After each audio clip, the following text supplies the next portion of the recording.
ছবি পোস্ট দেওয়ার পর মুই আইয়া পড়ছে এবার পায়ের কম্বল লইয়া। তো পায়ের কম্বল জোড়া সেলানোর জন্য আমার প্রথমে নিতে হয়েছে এখানে পায়ের লম্বা অনুসারে 10.5 ইঞ্চি কাপড় নিয়েছি আর চওড়া নিয়েছি 6.5 ইঞ্চি। এখানে কাপড় নিতে হবে ডাবল পার্ট। তো আমার একই কালারের ডাবল পার্ট ছিল না, তাই হচ্ছে আমি দুই কালারে নিয়ে নিচ্ছি, যদিও এটি একই সুইটারের কাপড়। তো এখানে দেখতেই পাচ্ছেন যে শেপ দিয়ে আমি কাটিং করেছি সেই শেপ অনুযায়ী এবার এটা আমি সেলাই করে নিচ্ছি। মাঝখানে যে সেলাইটা দিয়েছি সেটার জন্য আমি 4.5 ইঞ্চি নিয়ে তারপর হচ্ছে মিডিলে একটা সেলাই দিয়েছি। দেন এভাবে উল্টে নিয়ে এবার পায়ের শেপ দেওয়া নিচে যে অংশটি দেখছেন এটার মধ্যে আমি এইভাবে সেলাই করে দিব। হয়েছে কি গাইস, দিনে তো সময় পাই না, অনেক ছোট হয়ে গেল দিন, আর রাতে কাজ করতে পারি না ঠান্ডার জন্য, পায়ে অনেক ঠান্ডা লাগে আমার। তাই কেন জানি এবার এই জুতোটা বানানোর ইচ্ছে হলো, তাই বানিয়ে নিলাম। সাথে আমার ছেলের জন্য, মেয়ের জন্য, সবার জন্য বানিয়ে নিচ্ছি।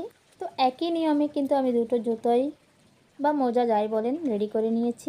তো আপনারাও চাইলে এভাবে বানিয়ে নিতে পারেন। আর এবার আমি এটা একটু পরে দেখছি কেমন হয়েছে। বাহ, খুব আরাম লাগতেছে। ফ্লোর যেহেতু বেশি ঠান্ডা তাই ভালোই, মন্দ না। তো গাইস, ভিডিওটি এই পর্যন্ত। ভালো লাগলে কমেন্ট করে জানাবেন কিন্তু।